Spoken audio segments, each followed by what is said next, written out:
voltamos aqui, meus amados irmãos, à parte B desse vídeo, e estava falando aqui da a ação do homem, né? O próprio Paulo, ao escritor de Lamentações, que é o Jeremias, ele disse: de que se queixa o homem? Queixe-se cada um dos seus próprios pecados. E essa ação, ela foi tão atingida, tão degradada pelo pecado, que até mesmo o apóstolo Paulo, de certa vez, eu quero fazer o bem, mas eu não consigo. Eu não consigo. Então você vê, querido, que se a gente não tiver apegado 100% ao Espírito Santo, nós não conseguimos fazer o bem e nem sequer pensar o bem, tendo em vista que primeiro a ação começa no pensamento, para que depois ela se externalize. Então, o pecado, ele é terrível. A Bíblia diz que quem brinca com o pecado é louco. A Bíblia diz que o pecado é o opróbrio das nações. Então, vigiemos constantemente para que não sejamos atingidos pelo pecado. A Bíblia compara o pecado a uma serpente pronta para dar o bote. Quando Deus falou para Caim, ele disse: eis que o pecado jaz à porta, ou seja, é como se fosse uma fera à espreita, ou uma cobra pronta para dar um bote, ou um animal feroz ali vigilante para atacar sua presa. Olha só o que a Bíblia compara o pecado. Aí ele disse para Caim: mas cumpre a ti dominar, ou seja, cumpre ao homem dominar o pecado, mas só acontece isso quando ele está 100% interagindo com o Espírito Santo, 100% disposto ao Espírito Santo. Louvado seja o nome bendito de Jesus. Mas veja também que o versículo de número 13 e 14, ele vai falar aqui do nosso aparelho,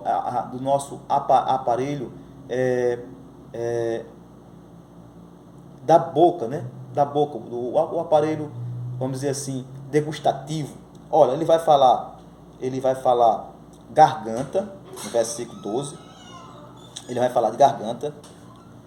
No versículo 12 ainda ele fala de língua. No versículo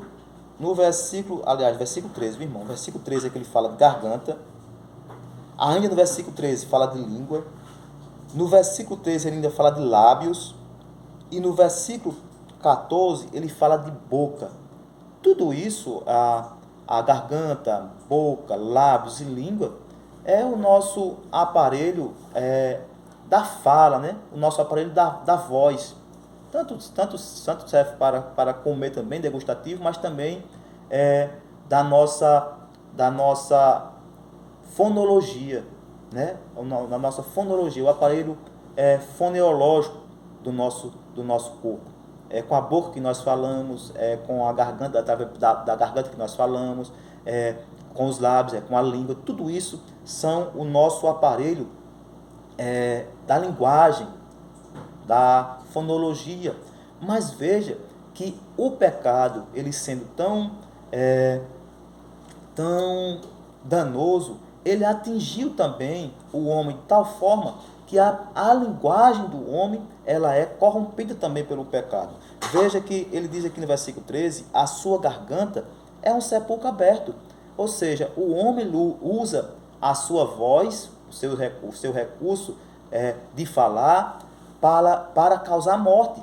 E quantas mortes não têm sido causadas pela nossa boca, pela nossa língua, pelos nossos lábios?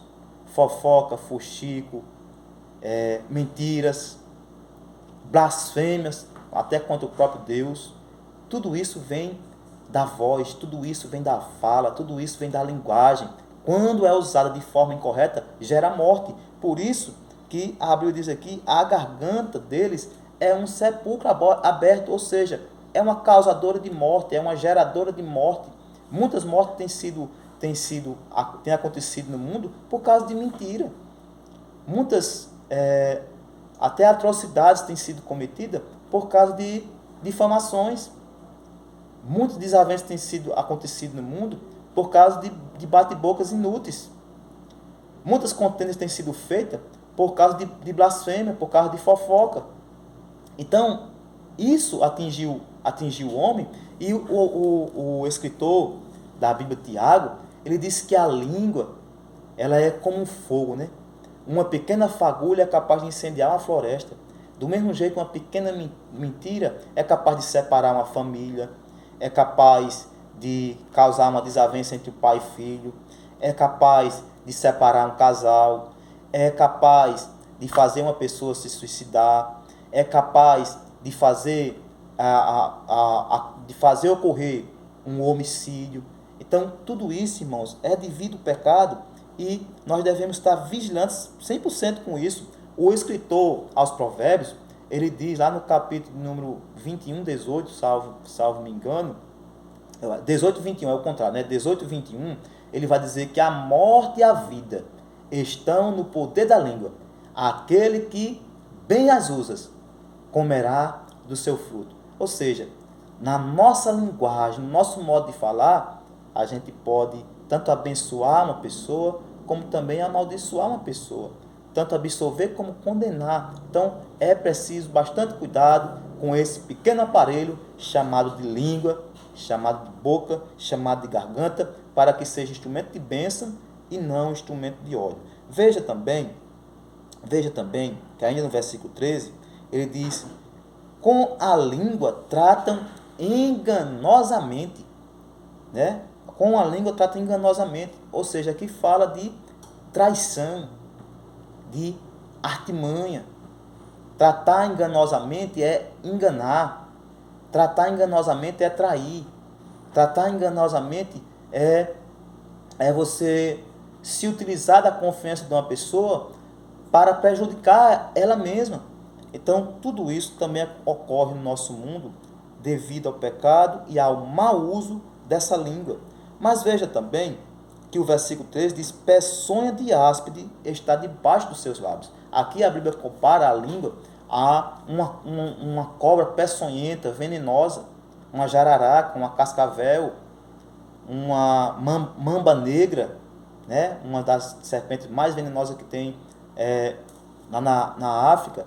Então você vê que quando a Bíblia diz aqui que serpente de áspide, a áspide era uma serpente tão venenosa que quando ela picava, no local onde acontecia aquela picada da cobra, a carne se derretia, se desmanchava. Pessoas morriam em pouco tempo, um animal morria em pouco tempo. Então o apóstolo aqui ele compara os lábios do homem a essa mais danosa serpente chamada de áspide e diz que ela tinha peçonha, tinha veneno. Então, irmãos, que a nossa boca ela seja instrumento de bem e não de mal, de abençoar e não de maldizer, de louvar a Deus e não de ser contra o irmão, porque a Bíblia diz: aquele que fala mal de um irmão e aborrece seu irmão, fala mal da lei e aborrece a lei. E se tu não observas a lei, tu és transgressor da lei. Louvado seja o nome bendito de Jesus. Então que nós sejamos, irmãos, coerentes com a nossa crença.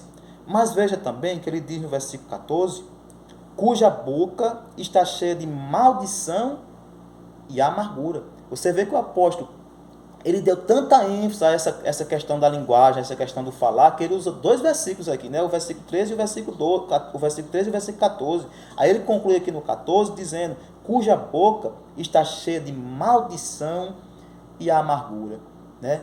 O Tiago ele diz que não convém que seja assim, que de uma mesma fonte jorre água doce e água salgada. Deve ter a coerência.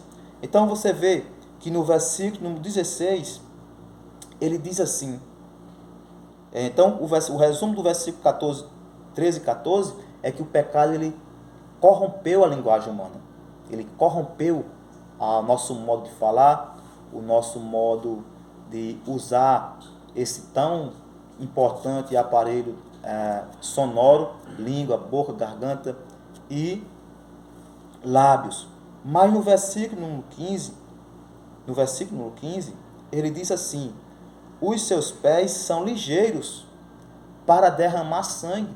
Ou seja, aqui ele fala, irmãos, de decisões, né? Quando ele diz aqui que os pés são ligeiros para derramar sangue, ele fala que o pecado, ele está dando a ideia de que o pecado afetou também as decisões do homem. As decisões do homem. O homem, em vez de ser longânimo como é o homem cheio do Espírito, é longano, tem um ânimo longo, é chamado também de paciência, ele se precipita.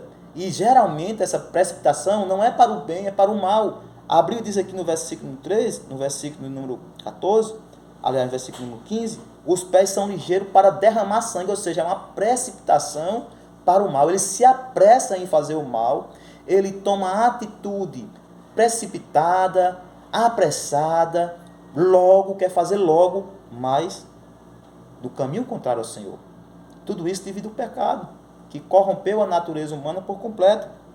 Então, você vê que a gente já viu aqui que o pecado atingiu o juízo do homem, o intelecto do homem, o desejo do homem, já atingiu o caminho do homem, a direção do homem, o linguajar do homem, a função do homem. E aqui no versículo de número 15, o pecado está atingindo a decisão do homem. O homem geralmente só decide pelas coisas contrárias ao que Deus quer. Ele se apressa, mas para fazer aquilo que Deus não quer, para fazer aquilo que lhe agrada, aquilo que lhe dá na telha, aquilo que lhe vem no pensamento, que o pecado também corrompeu o pensamento dele. Então você vê que o pecado é maléfico por completo. Mas veja também, no versículo de número 16, diz assim: em seus caminhos há destruição e miséria. Aqui fala de conduta. Geralmente quando a Bíblia fala de caminhos, é a conduta, né? Ou seja, o pecado ele também corrompeu a conduta do homem. A Bíblia fala no livro de Oséias capítulo 4 que só prevalece o mentir, o perjurar, homicídios, furtos, roubos. E isso é o retrato atual, um espelho bem limpo e bem cuja imagem é perfeita da sociedade, tanto a passada como a contemporânea, como aquela que ainda há de vir. Só que uma sociedade sem Deus, um homem sem Deus, a conduta dele é sempre uma conduta imoral, é sempre uma conduta corrupta, é sempre uma conduta que ele opta por vantagens, é sempre uma conduta em que ele não pensa no próximo, é sempre uma conduta egoísta, é sempre uma conduta onde ele é o seu próprio Deus, ele quer sempre estar no pedestal, ele nunca quer perder nenhuma vírgula de nada. Então, esse é o retrato do homem atual. Seus pés são ligeiros para derramar sangue. Por isso que a gente vê muitos assassinatos, muitos homicídios, muitos latrocínios, muito falta de empatia, muito falta de compaixão, porque o pecado afetou a conduta do homem. Mas veja no versículo número 17, que diz assim, aliás, no versículo 16 ainda, né, que diz que em seus caminhos há destruição e miséria. E isso não tem acontecido, irmãos. Guerras não causam destruição grande, não causam miséria grande. Muita da fome que há no mundo é causada pelo próprio homem, que destrói a natureza, que destrói o seu semelhante. Basta você pensar, por exemplo, aí Nagasaki, Hiroshima, quantas pessoas não morreram ali?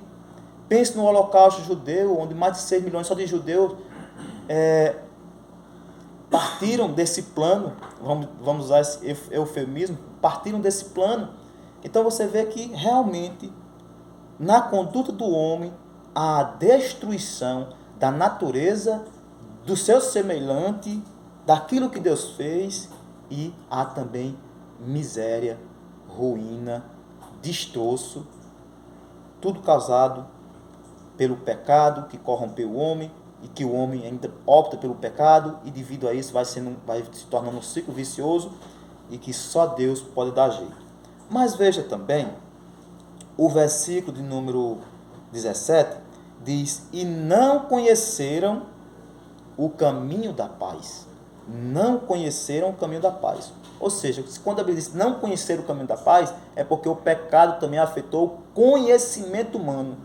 O conhecimento humano também é contrário ao conhecimento dele. Diz não conhecer o caminho da paz. O desejo de Deus é que o homem tenha paz, mas essa paz só é dada através dele. E devido o homem estar corrompido pelo pecado, ele não conhece esse caminho.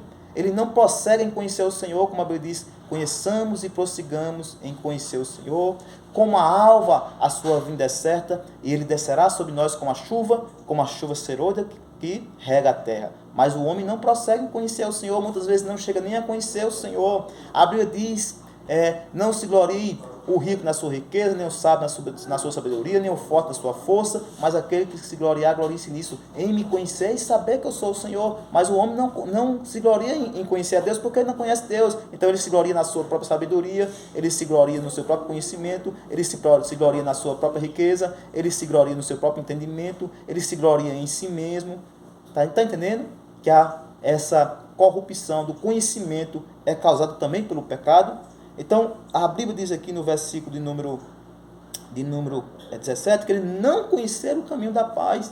Então, essa paz que Deus quer que o homem conheça, só é dada através de Jesus. Ele disse, eu vos dou a minha paz vos dou. Não vos la dou como o mundo a dá. Não se turbe o vosso coração e nem se atemorize. Então, a vontade de Deus é que o homem conheça Cristo, para que através de Cristo ele seja liberto e tenha paz. Paz interna, paz com Deus, paz com seu próximo, paz familiar, paz social, paz intercultural, paz entre os países. Essa é a vontade de Deus.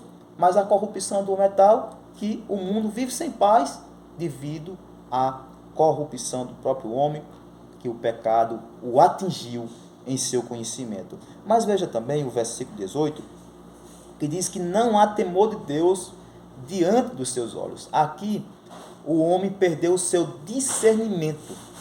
Perdeu o seu discernimento. Olha, irmão, vamos pensar um pouquinho aqui.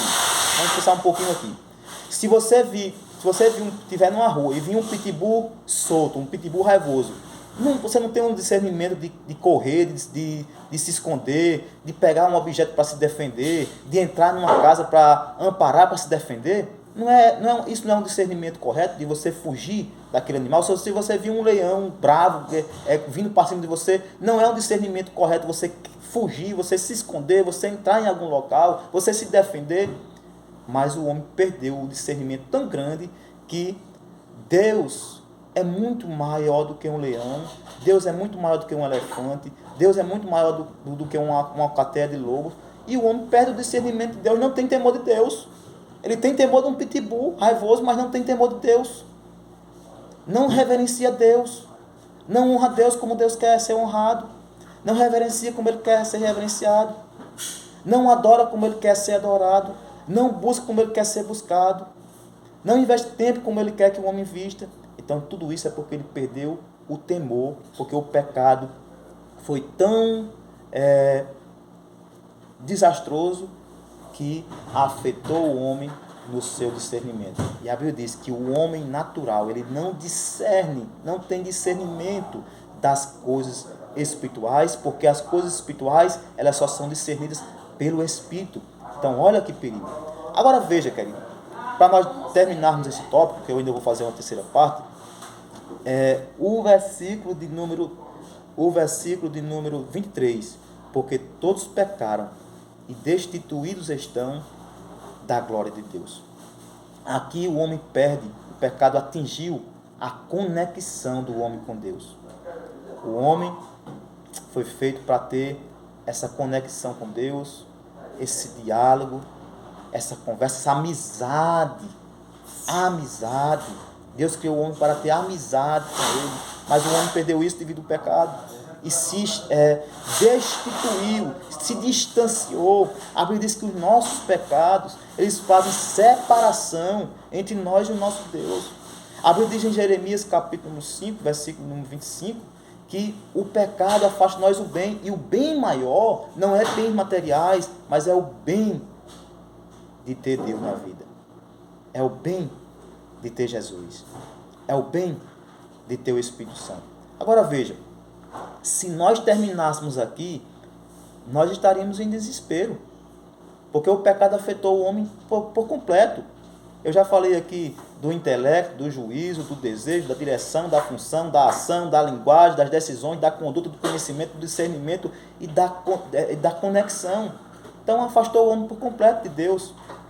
Se nós terminássemos aqui, não teríamos solução. Mas Deus é tão bom que diante de tudo isso, Ele ainda apresenta para nós uma solução, uma saída, uma única solução e saída que eu vou falar em um vídeo bem rápido. Volto já.